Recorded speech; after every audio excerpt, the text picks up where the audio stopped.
Março 15, Números 22, verso 21 a 23, verso 30. Na manhã seguinte, Balaão se levantou, pôs a sela sobre sua jumenta e partiu com os oficiais moabitas. A ira de Deus se acendeu porque Balaão foi com eles, de modo que enviou o anjo do Senhor para se pôr no caminho e impedir sua passagem. Enquanto Balaão ia montado na jumenta, acompanhado por 2 servos, a jumenta de Balaão viu o anjo do Senhor em pé no caminho, segurando uma espada. A jumenta se desviou do caminho e saiu para um campo, mas Balaão bateu nela e a fez voltar para o caminho. Então, o anjo do Senhor se pôs num lugar onde o caminho se estreitava, entre os muros de 2 vinhedos. Quando a jumenta viu o anjo do Senhor, tentou passar pelo espaço apertado e espremeu o pé de Balaão contra o muro. Por isso, Balaão bateu nela outra vez.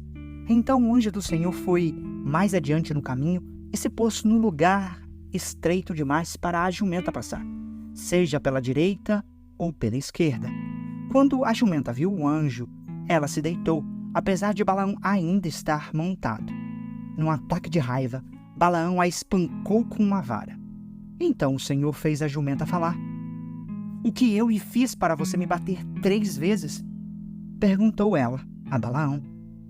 "Você me fez de tolo", gritou Balaão. "Se eu tivesse uma espada, mataria você." "Mas eu sou a mesma jumenta que você montou a vida toda", disse ela. "Alguma vez eu fiz algo parecido?" "Não", respondeu Balaão. Então o Senhor abriu os olhos de Balaão e ele viu o anjo do Senhor em pé no caminho, segurando a espada. Balaão curvou a cabeça e se prostrou diante dele com o rosto em terra. "Por que você bateu 3 vezes na jumenta?" perguntou o anjo do Senhor.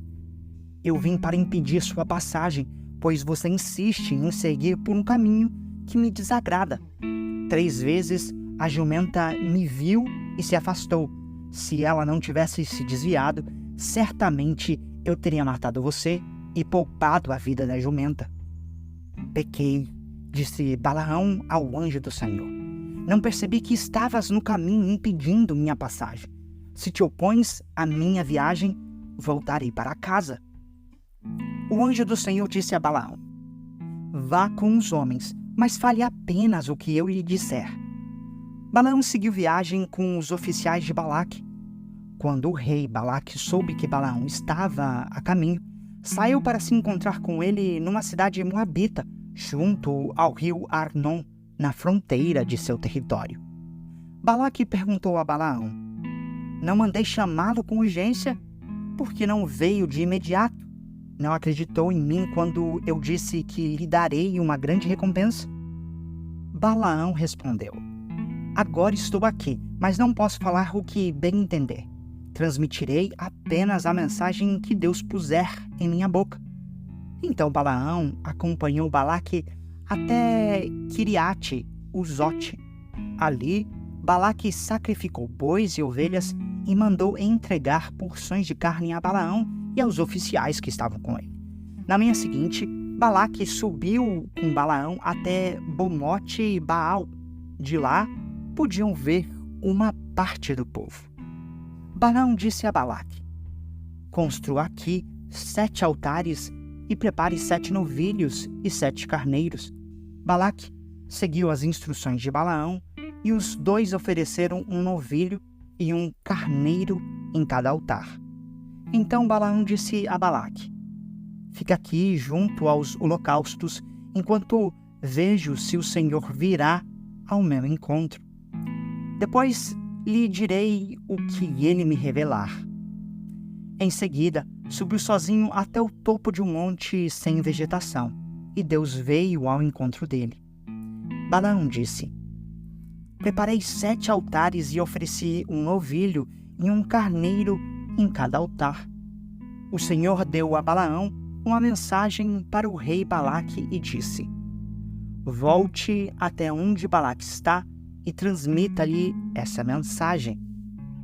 Balaão voltou e encontrou o rei junto aos holocaustos e com ele todos os israelitas de Moabe. Essa foi a mensagem que Balaão transmitiu. Balaque me trouxe desde Arã, o rei de Moabe me trouxe dos montes do leste. Venha, disse ele, amaldiçoe Jacó para mim. Venha e anuncie a condenação de Israel. Mas como posso amaldiçoar aqueles que Deus não amaldiçoou? Como posso condenar aquele que o Senhor não condenou? Do alto dos rochedos eu os vejo, dos montes os observo. Vejo um povo que vive só, separado das outras nações. Quem pode contar os descendentes de Jacó tão numerosos quanto o pó? Quem pode contar ao menos um quarto de Israel? Que eu morra com os justos, que meu fim seja como o deles. Então o rei Balaque disse a Balaão: o que você me fez? Eu o trouxe aqui para amaldiçoar meus inimigos. Em vez disso, você os abençoou.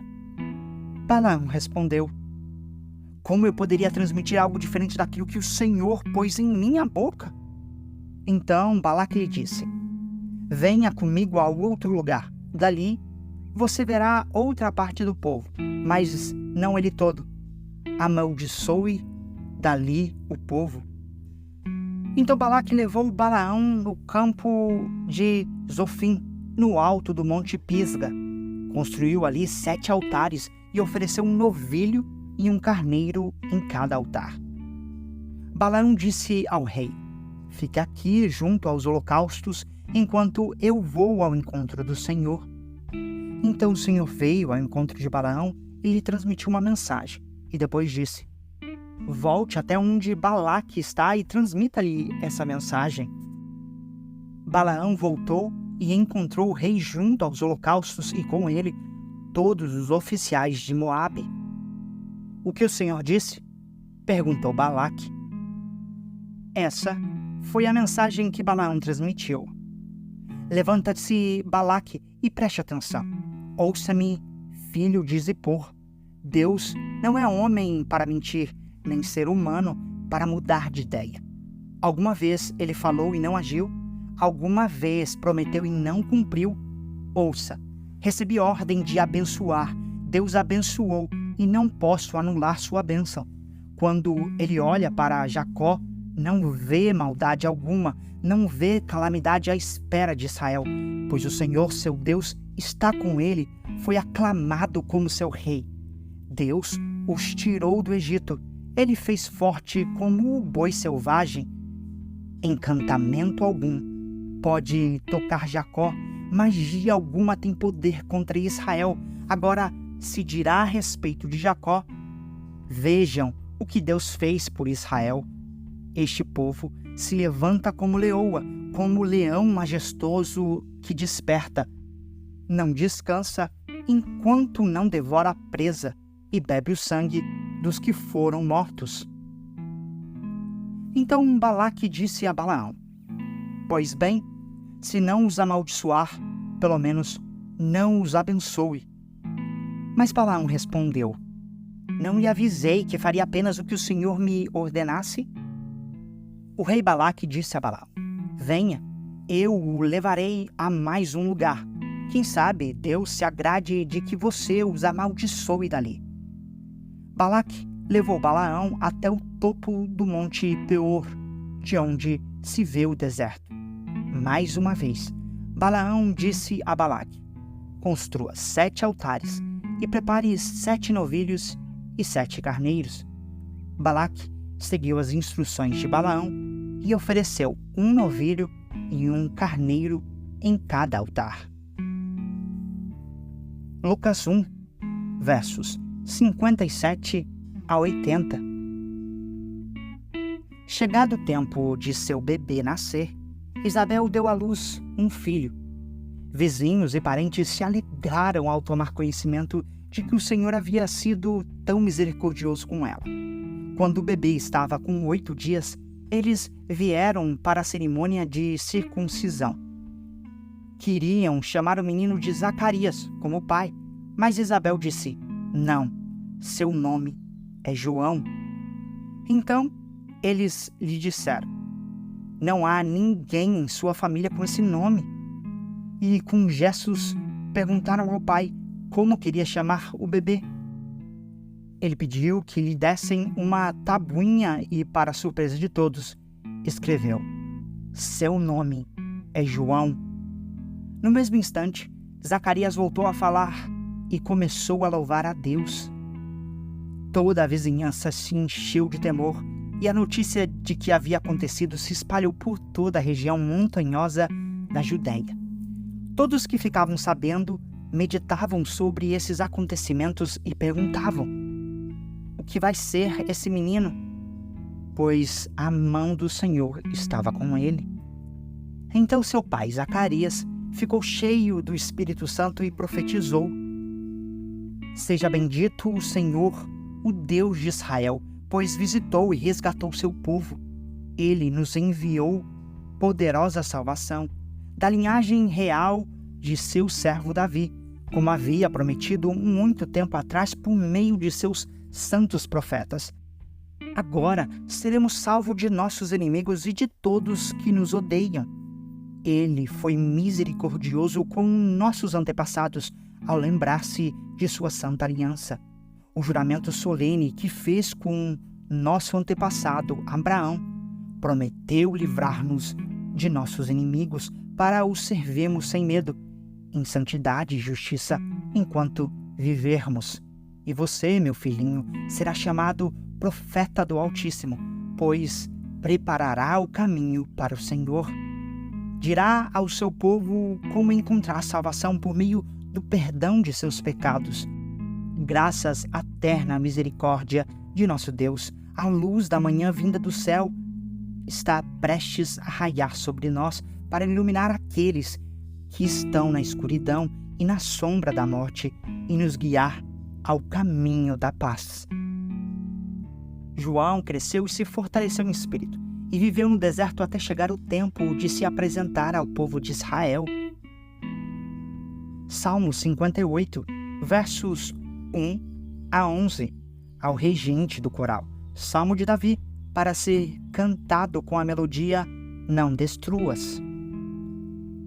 Vocês, governantes, sabem o que significa justiça? Acaso julgam o povo com imparcialidade? De modo algum, tramam injustiça em seu coração e espalham violência por toda a terra.